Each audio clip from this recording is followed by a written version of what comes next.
welcome back to Sunny Live Show, and thank you so much, guys, for tuning in. Well, guys, I'm back again with the Mzansi Soapy stories, and today I'm talking about Skeem Saam, guys.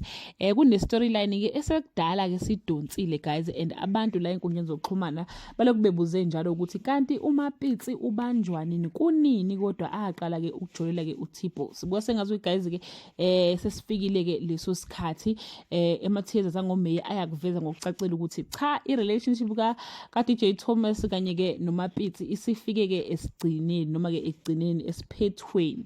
Vele ukuthi uTboss eqalile uyabona manje ukuthi kunezimpawu ayibona unkosikazi wakhe angayiqondi kahle. Bese guys uzolokho evakasha emsebenzini ngiyacanga uzogcina embambile ngoba sizwa kuthiwa ke a half naked man izobalekela ke eDefense Studio seeking for help.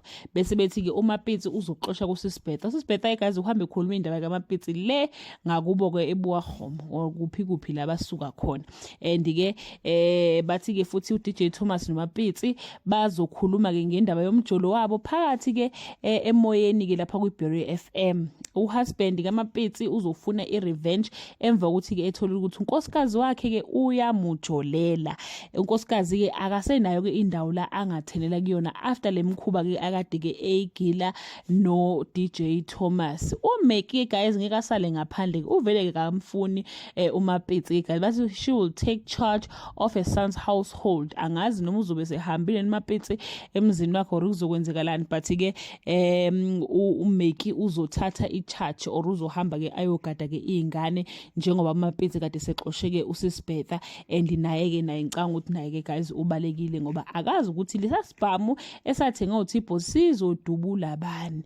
Ifamily ke yakaMaputla neyamahonga izohlangana kuzokhulunywa ke lolu daba ke lukaTboss noMapitsi.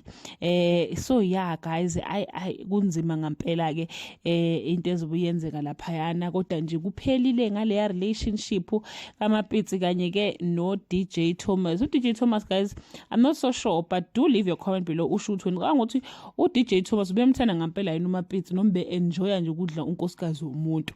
So yeah guys, egcineni ke uBerry FM kuthiwa izobaxosha ke abasebenzi ke abawu2 engicabanga ukuthi yena ke uMapitsi kanye ke no DJ Thomas. Iphele kanjalo ke indaba yabo guys. That bring us to the end of this video. Do leave your comment below and share your opinion. Bye.